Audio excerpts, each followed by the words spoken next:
Nathan Whitmore had it all: sleek sports cars, multi-million-dollar investments, and a luxurious estate tucked away in an exclusive gated community just outside of Chicago.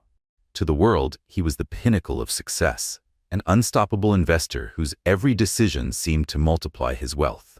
But behind closed doors, Nathan felt suffocated. His marriage to Sophie had lost its spark. She had become a quiet presence in his massive home, a beautiful yet distant figure who no longer fueled his ambition. Determined to cut ties and start fresh, he made a firm decision: end the marriage and move forward toward even greater achievements. Yet just as he thought walking away would be easy, an unexpected truth shattered his assumptions. Sophie wasn't just another chapter in his past, she was the very salvation he had unknowingly been searching for.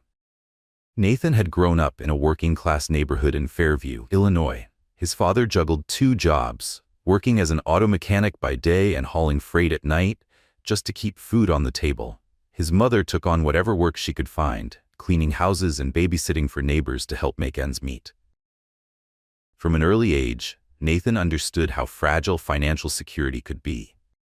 He made a vow: he would never live in uncertainty again. With relentless determination, he secured a scholarship to Northwestern University, majoring in finance. As soon as he graduated, he set his sights on Wall Street. In New York, Nathan immersed himself in the high-stakes world of finance. He worked brutal 18-hour days, sacrificed weekends, and abandoned personal relationships in pursuit of success. And he succeeded. By the time he was 30, he returned to Chicago as a self-made millionaire. His sharp instincts and fearless investments led to the creation of Whitmore Capital, a boutique investment firm that quickly gained the trust of elite clients across the Midwest. Soon, his name graced the covers of financial magazines. He was no longer just another trader. He was the prodigy from Fairview, the man who had turned ambition into fortune. During his rapid rise, Nathan met Sophie Lancaster at a charity gala in Chicago's Gold Coast district. She was a volunteer coordinator for a children's hospital fundraiser, radiating warmth and sincerity in everything she did. A graduate of the University of Michigan with a degree in social work, Sophie had been raised in a modest Rhode Island household, where she had learned the values of kindness, empathy, and giving back. Nathan was drawn to the contrast between them, her compassionate heart against his ruthless ambition. Their whirlwind romance quickly led to a lavish wedding on the shores of Lake Michigan. In the beginning, they seemed like the perfect match: the sharp-minded financier and the selfless social worker, each offering something the other lacked. Friends admired how Sophie softened Nathan's hardened edges, while his success provided her with the resources to expand her charitable work. But life has a way of shifting the balance when you least expect it. As Nathan Whitmore's empire grew, so did his wife Sophie's passion for philanthropy. With his financial backing, she expanded her charitable efforts, launching initiatives that made a real impact. They purchased a breathtaking estate in an exclusive gated community in Lake Forest, complete with marble floors, glittering chandeliers, and an infinity pool that overlooked meticulously landscaped gardens. But as Whitmore Capital soared to new heights, Nathan became consumed by the never-ending pursuit of more. More deals, more prestige, more expansions. Late nights at the office turned into weekend flights to Asia, Europe, or Silicon Valley. Sophie, once the person who grounded him, began to fade into the background of his relentless schedule. She tried to bridge the growing distance, planning quiet dinners, weekend getaways, but Nathan was always distracted. His phone was a constant presence at their table, buzzing with urgent calls from London, Hong Kong, or New York. He would step away to negotiate deals, leaving Sophie alone in candlelit restaurants, picking at meals meant for 2. At first, she convinced herself that things would get better, but frustration gradually replaced hope, and the small cracks in their relationship grew into undeniable fractures. While Sophie's philanthropic work flourished, she founded the Whitmore Community Initiative to support underprivileged youth in Chicago. Nathan was noticeably absent from her events. He wrote generous checks, but rarely showed up in person, always citing work obligations. When they were together, conversations felt strained. Nathan assumed that as long as he provided financial security, Sophie had no reason to complain. What he failed to notice was how deeply disconnected she felt. On the rare nights he was home, his mind was elsewhere, checking market reports, responding to late-night emails. The silence between them was no longer comfortable. It was heavy with unspoken words.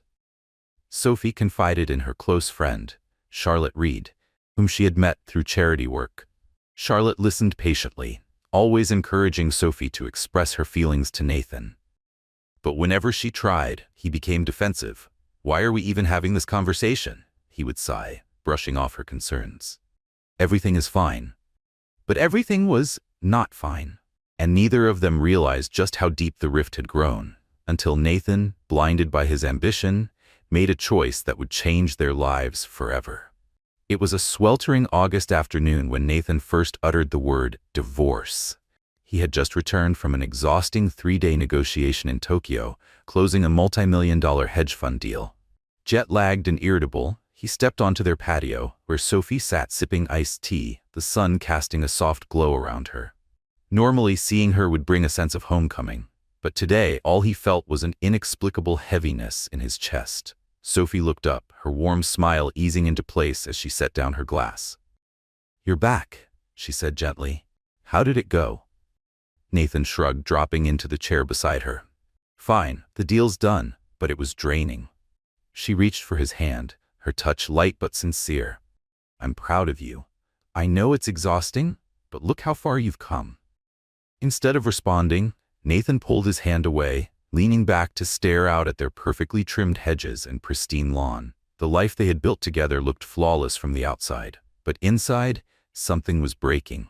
The emerald green lawn stretched before Nathan Whitmore, a pristine symbol of the life he had meticulously built. Everything in his world was polished, curated to exude success, from his marble-floored mansion to his thriving business empire. Even his marriage had to fit the mold of perfection. And yet, standing there on the patio, he felt suffocated by it all. For the first time, he wondered if Sophie was part of the weight pressing down on him, rather than the relief he had once sought. "You know," he began, his voice edged with tension, "it's strange. You say you're proud of me for working myself to the bone, but I can't remember the last time I came home and actually felt at home." Sophie frowned, confusion flickering across her face. "What do you mean?" The frustration inside him surged, spilling out in words he hadn't planned. "I'm always on the move. We barely talk anymore. And when we do, it's about your charity events or the house renovations. There's nothing between us. No spark, no excitement. I just feel trapped." Her expression fell. "Trapped? By me?" Nathan hesitated, a pang of guilt tightening his chest, but resentment drowned it out. "I don't know," he admitted. "Maybe we rushed into this. I was so focused on creating this perfect life that I never stopped to ask myself if it's what I really wanted. You have your world, I have mine, and most of the time, we're just strangers living under the same roof." Tears welled in Sophie's eyes, but she refused to let them fall. Instead, she steadied herself, her voice soft but firm. "If that's how you feel, then let's work on it, Nathan. Let's fix this. I still believe in us." He looked away, jaw clenched. "I don't know if there's anything left to fix." The words tasted bitter, but he forced them out. "I've been thinking maybe we should consider a divorce." The word landed like a thunderclap between them. Sophie's breath hitched as she stared at him, searching his face for any trace of hesitation, any sign that he didn't truly mean it. But all she found was exhaustion and frustration. "Do you really want that?" she asked, her voice unsteady. "Or are you just overwhelmed?" Nathan exhaled sharply. "I need space," he said.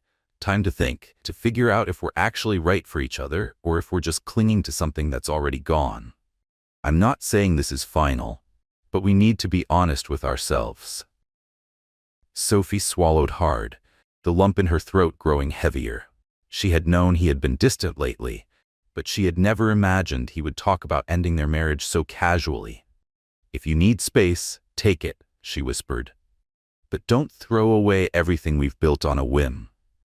Nathan pushed back from the table and rose to his feet. A part of him wanted to comfort her, to take back the words that had just escaped his lips. But another part, the part that had been whispering for months that freedom was the key to his happiness, held him back. "I'll be in my study," he said quietly. "I'll stay in the guest room for now." Then he turned and walked away. Sophie remained frozen on the patio, her glass of iced tea forgotten beside her. The world around her, the manicured gardens, the grand estate, the illusion of perfection, remained intact. But inside, everything had begun to unravel. Their marriage was now teetering on the edge, and Nathan seemed ready to push it over. In the days that followed Nathan's shocking declaration, an eerie silence settled over the Whitmore estate.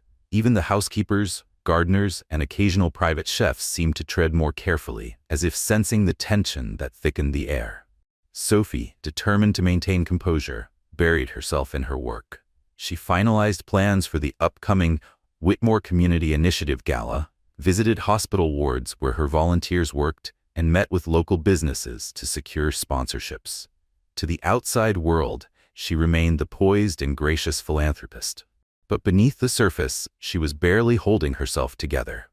Nathan, on the other hand, threw himself deeper into his business. He drowned in spreadsheets, back-to-back meetings, and high-stakes negotiations, convincing himself that if he worked hard enough, he could outrun the chaos brewing in his personal life. Neither of them realized that avoiding the problem wouldn't make it go away. Nathan Whitmore buried himself in work to drown out the turmoil brewing inside him. Avoiding Sophie became second nature. He left home early in the morning, returned late at night, or sometimes didn't come home at all. He justified his absence with excuses: late meetings, urgent deadlines, efficiency. Eventually, he found a more convenient escape. Booking a luxury suite at the Grand Regent, an upscale hotel in downtown Chicago, telling himself it was simply practical for business. One night, while sitting in the dim glow of his hotel room, his phone rang. The name on the screen made him pause. Mark Donovan. A veteran wealth consultant, Mark had been Nathan's mentor during his early days on Wall Street. They hadn't spoken in months. Nathan. Mark's deep voice came through the receiver after a brief exchange of pleasantries. I hear rumors you're looking to expand Whitmore Capital into real estate investments. Nathan leaned forward, intrigued. I might be, he admitted. I've got a potential partner from Los Angeles who's looking for a joint venture. Mark continued. Let's grab dinner tomorrow and talk. Nathan agreed without hesitation. Any new opportunity was a welcome distraction. The next evening, they met at an upscale steakhouse in Chicago's Gold Coast district. The conversation began with business, expansion plans, investment strategies, projected profits. But after a while, Mark leaned back in his chair, swirling the whiskey in his glass, his expression shifting from professional to personal. You don't look great, kid. His eyes studied Nathan carefully. Dark circles under your eyes, permanent scowl on your face, this business eating you alive more than usual? Nathan forced a dry chuckle. Just a rough patch. I'll manage. Mark raised an eyebrow. And Sophie? Nathan's stomach twisted. We're on shaky ground, he admitted. Thinking about a divorce, actually. Mark set his glass down, his gaze sharp with concern. A divorce? He shook his head. Sophie's a rare one, Nathan. What happened? Nathan shrugged, bristling at the question. We've grown apart. She's busy with her charity work. I'm constantly traveling. We barely talk anymore. Mark studied him for a moment before speaking, his voice calm but firm. Is that a reason to walk away, or is it a sign that you need to figure out why the marriage is falling apart? Nathan stiffened. I don't need a lecture, he said, his tone clipped. I need clarity, and the more I think about it, the more I realize maybe we were never right for each other. Mark sighed, tapping his fingers against the table. I'm not trying to lecture you. Just consider this. You've spent years building your career, and Sophie has spent years building a life with you. Even with her philanthropic work, she still sees you as her partner. So ask yourself this. Will walking away actually make you happy? Or are you just running from the parts of yourself you don't want to face? A flicker of irritation surged in Nathan, but he pushed it down.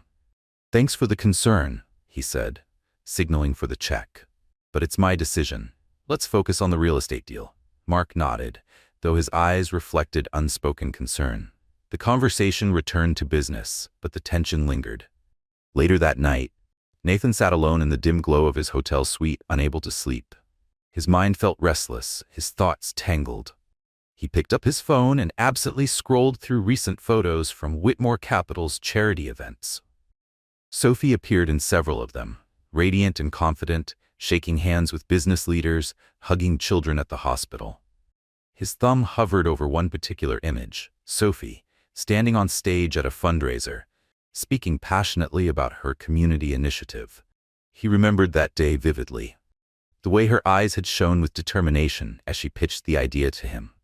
The way she had spoken about changing lives, about using their wealth for something greater than just financial gain.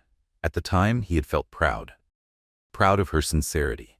Proud to stand beside someone with so much heart. Now, as he stared at the screen, an unsettling question crept into his mind. Had he lost sight of what really mattered? Nathan Whitmore had always believed in control. He controlled his finances, his career, his future. But now, as he sat alone in his dimly lit hotel suite, staring at the city skyline, he felt something slipping through his grasp. For the first time, he wondered, was Sophie better off without him? Did she deserve more than a husband who wanted out the moment things got difficult? Was it truly freedom he craved, or was he simply running from the weight of emotional intimacy?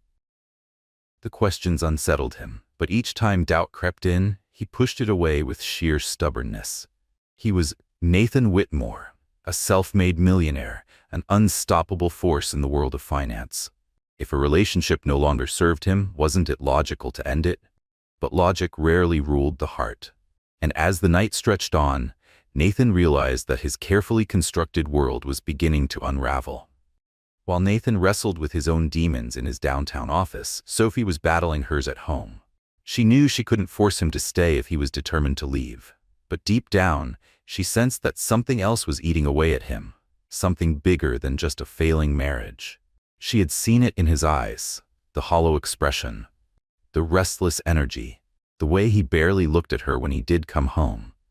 His presence feeling more like a shadow than a partner. One morning, she met her close friend Charlotte Reed at Maple and Ash Cafe, a cozy spot in downtown Chicago. Over steaming lattes, Sophie finally put words to the fears that had been haunting her. "He's talking about divorce," she confessed. "He barely speaks to me anymore, and I don't think it's just about us. I feel like he's carrying something I can't reach." Charlotte listened intently, stirring her coffee. "Have you suggested counseling?" Sophie nodded. "He won't even consider it. Says there's no point if he's already leaning toward ending things." Charlotte exhaled, her expression thoughtful. "Then maybe it's time to focus on you. If he wants space, give it to him, but don't lose yourself in the process. Keep doing your philanthropic work. Keep being you. If Nathan is meant to be part of your future, he'll realize what he's throwing away." Sophie swallowed hard, blinking back tears. "I'm scared," she whispered. "He used to be so loving. Now it feels like he's slipping away, and I don't know how to hold on."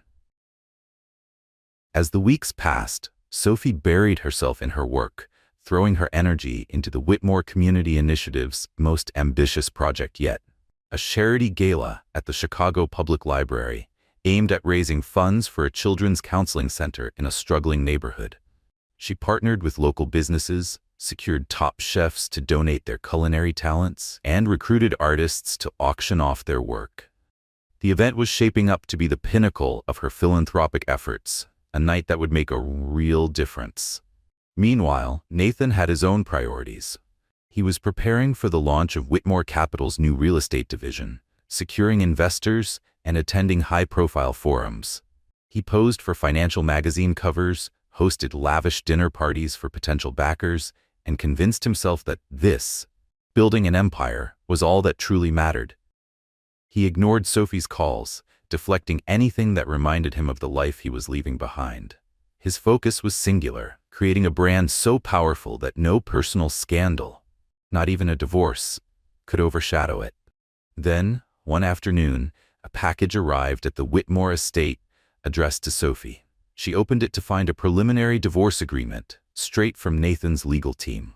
Her heart pounded as she flipped through the pages, cold, calculated clauses dividing their assets, reducing their life together to bullet points and fine print. For a moment, something inside her cracked, but instead of breaking down, she felt something else. Determination. This might be the push she needed. Sophie Whitmore wasn't ready to give up. Somewhere beneath the cold exterior, the man she had fallen in love with still existed. She just had to find a way to reach him. Under the guidance of Charlotte Reed and a few trusted colleagues, Sophie made a decision. She would keep the looming divorce a secret until after the upcoming charity gala. Months of hard work had gone into the event, and a public scandal could jeopardize everything. But more than that, she needed time. Time to formulate a plan. Time to understand what was truly haunting Nathan. During one of her late nights in his home office, searching for something, anything, that might give her insight, she stumbled upon an old binder tucked away in a cabinet. The label read, "Family Accounts." Curious, she flipped it open. Inside, she found a collection of letters, handwritten by Nathan's father, a man who had passed away years before. She read in silence, her heart tightening with each word. The letters spoke of desperation, unpaid hospital bills, mounting debts, a foreclosure that had forced them out of their home. A lump formed in Sophie's throat as realization struck. Nathan wasn't just obsessed with success, he was terrified of failure. Every sleepless night, every relentless deal, every frantic business trip, he was still running, not from her, not from their marriage, but from the ghosts of his childhood. Tears welled in her eyes as she traced the ink on the page. She couldn't undo Nathan's past. She couldn't force him to face his demons.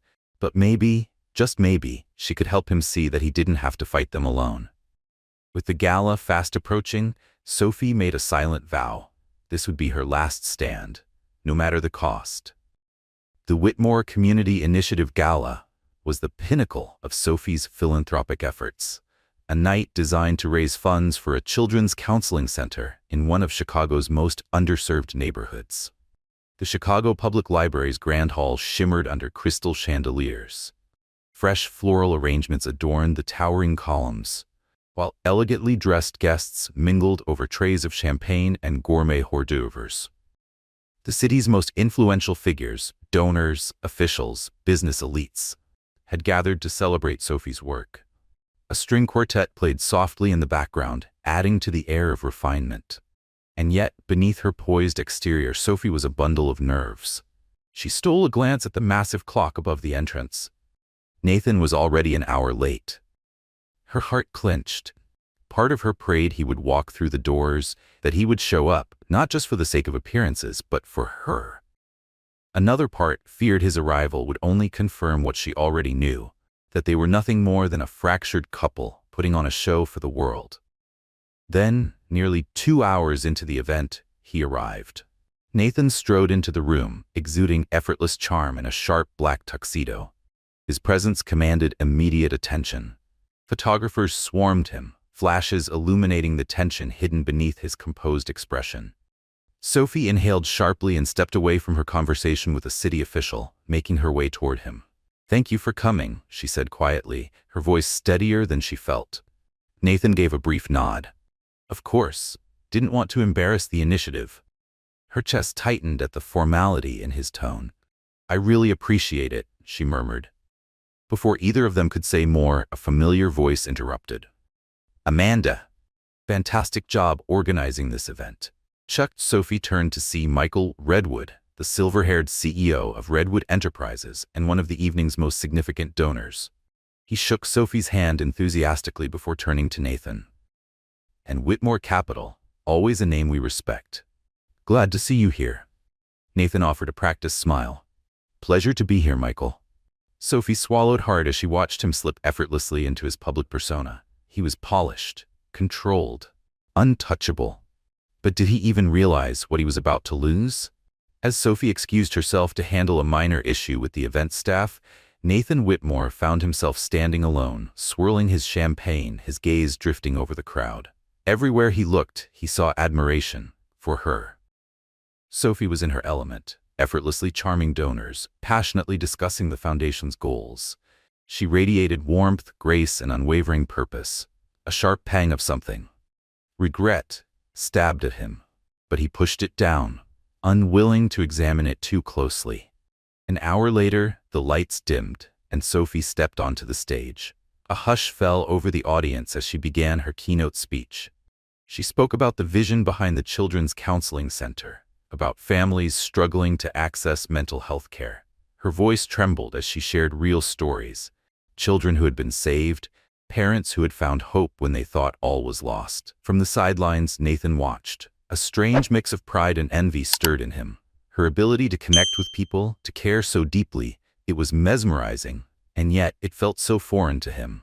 For a brief, fleeting moment, he wondered, was he making a mistake? But then, reality pulled him back. He was exhausted. His empire demanded everything from him. And Sophie's world, as noble as it was, had always felt like an afterthought in his life. As she ended her speech with a heartfelt thank you and introduced a special musical performance, thunderous applause filled the hall. She stepped down from the stage, immediately surrounded by well-wishers. Reporters clamored for interviews, donors showered her with praise. The entire scene felt like a tribute to her unshakable compassion. And then, out of nowhere, trouble arrived. A reporter, camera rolling, sidled up to Nathan. "Mr. Whitmore, any truth to the rumors about trouble in your marriage?" Nathan's blood ran cold. His grip tightened around his champagne glass. "Where did you hear that?" he asked, his voice sharper than he intended. The reporter shrugged. "Sources say you've been staying at hotels. We were hoping for a comment." A suffocating silence crept into the room. In the corner of his vision, Nathan saw Sophie freeze. Their eyes met across the room, hers wide with horror. A ripple of whispers began spreading through the crowd. For the first time in his career, Nathan, always so smooth under pressure, stammered. "No comment."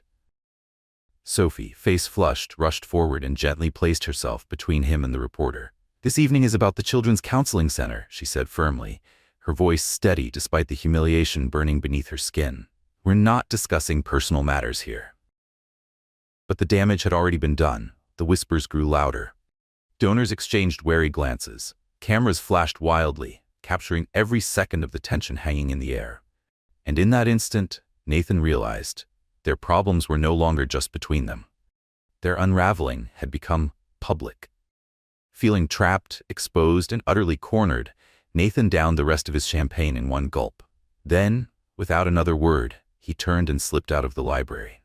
Sophie watched him go, her heart in her throat, her hands trembling at her sides.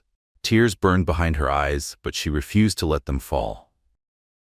This night was supposed to be a beacon of hope. Instead, it had become the stage for the collapse of their marriage, in front of the entire city. By morning, the damage had spread like wildfire. Gossip columns, business blogs, and social media buzzed with speculation about the Whitmore marriage. Pictures from the gala flooded the internet. Sophie, radiant and poised at the microphone. Nathan, tense and withdrawn, barely meeting her gaze. The world now knew what Sophie had been desperately trying to keep private. And Nathan, for all his efforts to control the narrative, had just lost control of the most important thing in his life. The rumors spread like wildfire. Some tabloids claimed Nathan Whitmore had fallen for someone else. Others suggested Sophie had become too powerful in her own right, eclipsing her husband's success. The headlines were relentless. Whitmore Capital, a storm behind closed doors. Charity in chaos. Is the Whitmore marriage on the brink? At Whitmore Capital, Nathan tried to maintain his composure, focusing on finalizing negotiations for his company's new real estate division. But the hushed whispers in the hallways and the subtle, lingering stares from employees made it clear. His personal life had become office gossip. Then came the email. Polite but pointed, the board of directors expressed their concern about the negative media attention. If a messy divorce dragged the company's name through the mud, it could cost them millions, especially from family-oriented brands that wanted nothing to do with scandal. Meanwhile, Sophie faced her own storm. Calls flooded in from sponsors of the Whitmore Community Initiative. Some reassured her of their continued support, praising her resilience. But others voiced hesitation, worried that the drama surrounding her marriage might overshadow the cause. Every conversation left her drained. Charlotte Reed and Mark Donovan both reached out, offering sympathy and advice, but Sophie barely had the energy to respond with more than a polite thank you. That afternoon, feeling utterly lost, Sophie found herself sitting across from Dr. Alia Rosen, her longtime therapist. She had booked the appointment in desperation, hoping for clarity. Tearfully, she recounted everything: the gala disaster, the divorce papers, Nathan's emotional detachment. It's like he's built an impenetrable wall around himself, she murmured, clutching a tissue. And every time I try to reach him, he pulls away even more. I'm torn between letting him go and fighting for him. Dr. Rosen's voice was gentle. What do you want most, Sophie? Is it truly the marriage? Or is it the fear that Nathan is going to self-destruct under the pressure? Sophie hesitated. I love him, she admitted, and I see that he's hurting. But I can't let him drag me down if he's already decided I'm not part of his future. Dr. Rosen nodded thoughtfully. Then perhaps it's time to focus on your own well-being first. Love him if you must, but not at the expense of yourself. That evening, when Sophie returned home, the mansion was eerily quiet. Nathan's assistant had sent her a curt email earlier in the day. He had left for New York for an investor meeting. Her gaze fell on the stack of unopened mail in the foyer. Among the envelopes was an invitation to a high-profile real estate conference in Manhattan. Nathan was listed as a keynote speaker. Sophie let out a soft, bitter laugh. He was moving forward with business as usual, as if their marriage wasn't crumbling beneath them. Unable to sleep, she wandered through the dimly lit halls of the mansion, her footsteps echoing against the marble floors. Eventually, she found herself standing at the doorway of Nathan's study. Flipping on the lamp, she let her eyes drift over the space, the towering bookshelves stacked with finance literature, the trophies commemorating Whitmore Capital's achievements, the mahogany desk meticulously organized. And then she saw it. A framed photograph, lying face down. She reached for it, turning it over in her hands. It was their wedding photo. The two of them, toasting under a canopy of fairy lights, their faces glowing with love and excitement. Tears blurred Sophie's vision. How had they gotten to this point? Setting the photo down, she reached for one of the desk drawers. To her surprise, it was locked. Frowning, she searched through the desk until she found a spare key Nathan often kept hidden beneath a stack of papers. The lock clicked open. Inside, beneath neatly filed business documents, was a small, worn envelope. She pulled it out, her heart pounding. Inside were personal records, old medical documents, therapist receipts from years ago. Sophie's breath caught in her throat. Nathan had been seeing a therapist? And he had never told her? Sophie Whitmore clutched the papers in her trembling hands, her heart aching as she scanned Nathan's hurried scribbles. Among the scattered notes and financial calculations, one phrase stood out. What if I fail? She exhaled sharply, the weight of those 4 words sinking into her chest. Beneath Nathan's polished confidence, beneath the empire he had built, lay a crippling fear of failure. A fear so deep it had driven him to push away everyone who cared about him. For the first time, she truly understood. But understanding wasn't enough. Because no matter how much she wanted to help, no matter how much she loved him, if Nathan refused to confront his own demons, then all the good intentions in the world wouldn't save their marriage. And so a different question haunted her. Did she have the strength to walk away? To let him learn his lessons the hard way, even if it meant losing him forever? Weeks passed, and Nathan's travel schedule became more frantic than ever. Manhattan for the real estate conference, Chicago for investor meetings, London for a private equity summit. Each city provided a temporary escape, away from the swirling rumors, away from the whispers at Whitmore Capital, and most of all, away from Sophie's disappointed gaze. But no matter where he went, the headlines followed. He told himself he didn't care. Yet every time he caught a glimpse of Sophie's name in the news or saw an update from her foundation, a sharp pang of guilt gnawed at him. She was moving forward. The Children's Counseling Center was well underway, and Sophie had begun sharing heartfelt stories of the families they were helping. The comment sections overflowed with praise, an angel for Chicago's most vulnerable. Meanwhile, what was he doing? Closing another deal? Expanding another division? For the first time, he wasn't sure if any of it actually mattered. One evening, after finishing a grueling meeting in London's financial district, Nathan found himself wandering along the River Thames, the city lights shimmering on the water. The sight reminded him of home. The way the Charles River looked at night, back when he and Sophie would take long walks, dreaming about the future. Lost in thought, he barely noticed the quaint little cafe until a familiar voice pulled him back to reality. Mark Donovan. Nathan's old mentor sat at an outdoor table, a knowing expression on his face. Nathan had been avoiding him since arriving in London. Still, Mark gestured for him to join. Too exhausted to resist, Nathan sank into the chair. "You look like a man carrying the weight of his own regrets," Mark said, studying him over his coffee. Nathan let out a dry laugh. "You don't stop, do you?" Mark waved over a waiter and ordered another coffee, for Nathan, not for himself. Then after a pause, he spoke. "Look, I know you hate unsolicited advice," he said, his voice quieter now. "But have you even considered that your personal meltdown is costing you more than you think?" Nathan scoffed. Mark continued, undeterred. "Your board is nervous, your staff senses something's off, and you're about to lose a woman that most men would fight to keep by their side." Nathan smirked bitterly. "Well, if they want her, they can have her. We don't fit anymore." Mark leaned forward, his eyes sharp. "Don't fit," he repeated. "Or are you afraid you'll never live up to the man she believes you can be?" Nathan's smirk vanished, his jaw clenched. "That's nonsense," he snapped. But his pulse pounded at the truth in Mark's words. Mark sighed, leaning back. "A friend in Chicago told me Sophie is pushing forward with the counseling center. She's out there, actually changing lives." "And what are you doing, Nathan? Stacking up more deals, chasing more money? That's not a life. It's a treadmill you don't know how to get off." Silence stretched between them, broken only by the distant chatter of passing tourists. Mark rose to pay the bill. "You can keep running if you want," he said, dropping a few bills on the table. "But at some point you have to ask yourself, what exactly are you running from?" Then he walked away, leaving Nathan alone with his thoughts. And for the first time in a long time, Nathan didn't have an answer. Nathan Whitmore sat in silence. Mark's words were playing in his mind. And for the first time in a long time, he let himself remember. He thought of Sophie, staying up late to help him refine his pitch, when Whitmore Capital was just an idea, of how she had believed in his dream, championing his ambition before anyone else did. She had never asked him to slow down, never demanded that he choose her over success.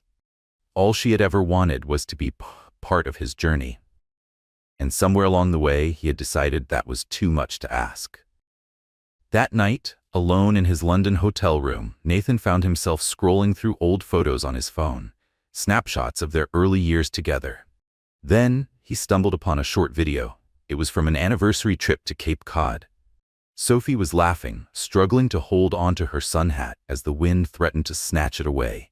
He could hear his own voice in the background, trying to steady the camera, teasing her about the hat. Her laughter was carefree, unfiltered, filled with love. And in that moment, Nathan felt the full weight of what he was about to lose. When was the last time he had heard that laughter? When was the last time he had been the reason for it? A sharp pang of regret struck him. For months he had convinced himself that leaving Sophie would solve everything, that his fears, his anxieties, his relentless drive for more would somehow disappear once he was free. But now, for the first time, he saw the truth. Divorcing Sophie wouldn't erase his insecurities. It would only make them louder. He closed his eyes, phone still in his hand, as a single thought cut through the noise. What if Sophie wasn't the obstacle to his happiness, but the key? The next morning, without hesitation, Nathan booked the first flight back to Chicago. He had no plan, no rehearsed speech, just an overwhelming urgency. He needed to see her before it was too late. He arrived at the Whitmore estate late in the afternoon, jet-lagged and uneasy, but something felt off. The house was too quiet, no staff moving about, no sounds from the kitchen. And then, he noticed the little things missing. The framed photos from the mantel, her favorite throw blanket from the couch, even some of the books from the shelves. A sudden panic gripped his chest. He called her name. No answer. He grabbed his phone and dialed. Straight to voicemail. Had she already left him? Was he too late? Then a memory surfaced.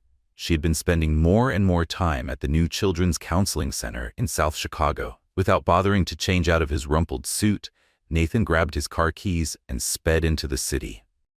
When he pulled up in front of the renovated community building, Sophie's SUV was parked out front.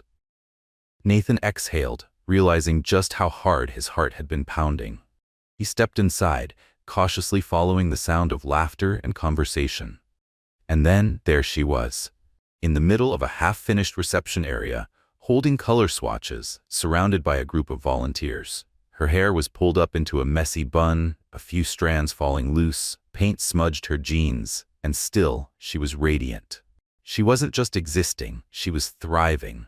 Nathan's chest tightened. Then, her eyes found him. And just like that, her smile faded. Slowly, she excused herself from the group and walked toward him, arms crossed, her expression unreadable. "What are you doing here?" Nathan swallowed. I just got back from London." His voice felt unsteady. "I wanted to see you." Her posture remained stiff. "Well, you found me." Silence stretched between them. Nathan cleared his throat. "Can we talk, in private?" A pause. Then Sophie gave a short nod and turned, leading him down a hallway to a small, unoccupied office. The walls were bare. A thin layer of dust coated the windowsills. The faint smell of fresh paint lingered in the air. She folded her arms, her expression calm but guarded. "All right," she said quietly. "Talk." Nathan Whitmore took a slow, steady breath. "Look, I'm sorry for everything." Sophie stood before him, arms still crossed, her expression unreadable. He swallowed hard. "The gala, the rumors pushing you away. I know how badly I messed this up." Her eyes flashed with hurt. "That's putting it lightly. You wanted a divorce, Nathan." He lowered his gaze. "I thought it was the only way out of my own head. I convinced myself you were holding me back, but that was a lie. The truth is, the problem was never you." Sophie's lips parted slightly, but she didn't speak. "It was me," he admitted. "My fear of failure, my fear of going back to where I came from, my fear of never being enough." For the first time, her stance softened, but her guard remained. "I tried to help you," she said quietly. "So many times, but you wouldn't let me in."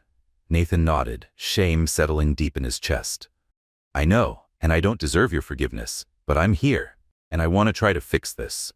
Silence stretched between them, thick with unresolved pain and flickers of something else. Finally, Sophie spoke, her voice shaking. "Why now? Because the tabloids caught on to our problems? Because your investors are getting nervous?" Nathan let out a slow breath. "Maybe that's what forced me to see how much I could lose, but it's more than that." He stepped closer. "I'm done running. I want to face my fears. I want to let you in, if you'll have me." Sophie closed her eyes, a single tear slipping down her cheek. "Nathan, I can't just open my arms and pretend everything is fine. I'm exhausted." Her voice cracked. "I built something good here, and it took every ounce of strength I had to keep going while you were busy tearing us apart." His heart clenched. "I understand," he murmured, "but I love you." He exhaled, shaking his head at his own mistakes. "I always have, even when I was too blind and arrogant to show it." A half-bitter laugh escaped her.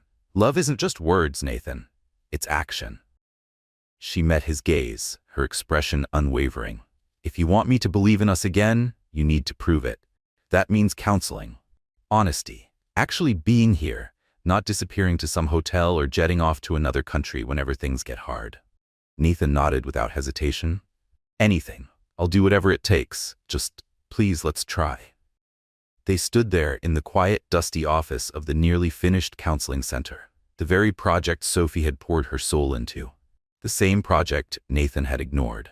Slowly, tentatively, she reached out, placing a hand on his cheek. Nathan closed his eyes at her touch, emotions swelling in his chest. Maybe this was a beginning. Maybe it was too late. But for once, Nathan Whitmore was willing to take a gamble on love rather than success. True to his word, Nathan made changes, real ones. He canceled a string of unnecessary business trips. He delegated more responsibilities at Whitmore Capital, and he found a highly regarded marriage counselor in Cambridge, Dr. Eleanor Kim, a soft-spoken but perceptive therapist. Their first session was awkward. Nathan fidgeted in his seat, unused to vulnerability. Sophie sat stiffly beside him, arms crossed, her eyes wary. But Dr. Kim's questions were sharp and compassionate, forcing them to finally articulate what had been left unsaid for so long. Over the weeks, the truths began to surface.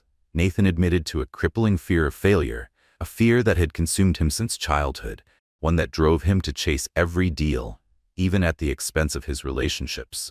Sophie spoke of her resentment, how she had felt more like a symbol in his life, rather than a true partner. They argued, they cried, they comforted each other, and slowly, painfully, the cracks between them began to mend. Therapy had forced Nathan Whitmore to confront truths he had buried for years. But outside of those sessions mattered more than words. So he started showing up. He visited the Children's Counseling Center in South Chicago regularly, helping Sophie paint walls, meet with contractors, and oversee renovations.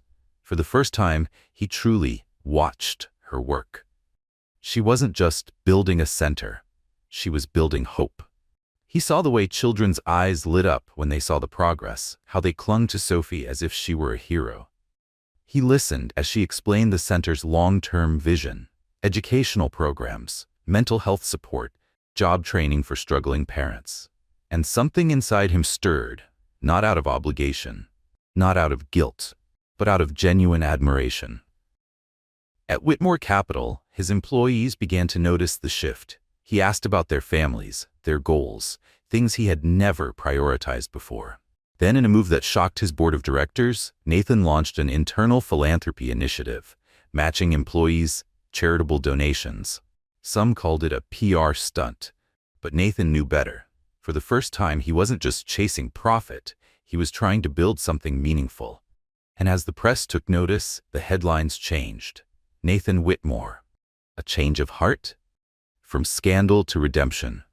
The cynics could say what they wanted. Nathan wasn't doing this for them. One rainy afternoon, Nathan and Sophie found themselves in the attic of their estate, sorting through old boxes. Memories surrounded them, forgotten photographs from their early years together. A spontaneous road trip to Cape Cod. A charity gala where they had danced all night. Lazy Sunday mornings making pancakes in their tiny first apartment.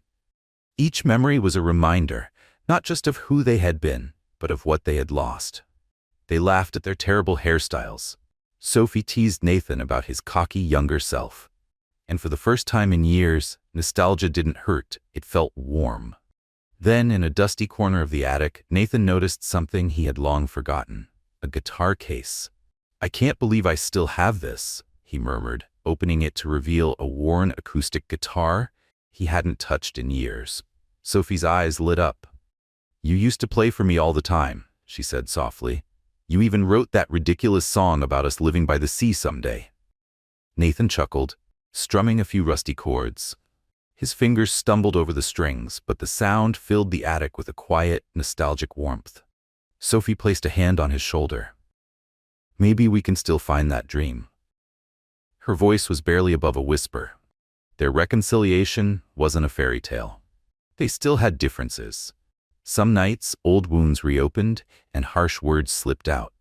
The specter of divorce papers still loomed in the background, a reminder that if they couldn't rebuild trust, the past might repeat itself.